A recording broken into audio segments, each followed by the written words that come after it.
Good morning, Keenan and Alicia. That's right. James and Jennifer Crumbley expected to return here to 52nd District Court in Rochester Hills this morning at 8:30. Now, this process is really to determine whether or not the couple will stand trial on those involuntary manslaughter charges. So far, we have heard from their friends, from coworkers, supervisors, that expected to only continue today. The first day of preliminary examination for James and Jennifer Crumbley gave a glimpse not only into their marriage, but their daily lives. Focused heavily, according to this witness, Kira Pennock, on the care of their two horses.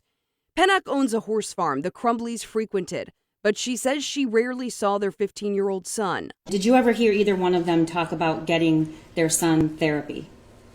No. Pennock receiving this text message from Jennifer Crumbley, showing one of many disturbing drawings her son allegedly made before the shooting, with the message, quote, "This is what I'm dealing with." Jennifer's boss at a real estate company also recalling the events of November 30th, including what he described as Jennifer's concern over how the tragedy would impact her job. I need my job. Please don't judge me for what my son did.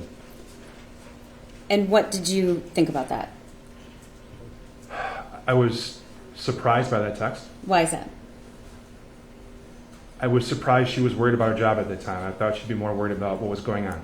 The judge granted a motion banning the couple from talking to each other in court, following complaints over their gestures and communication.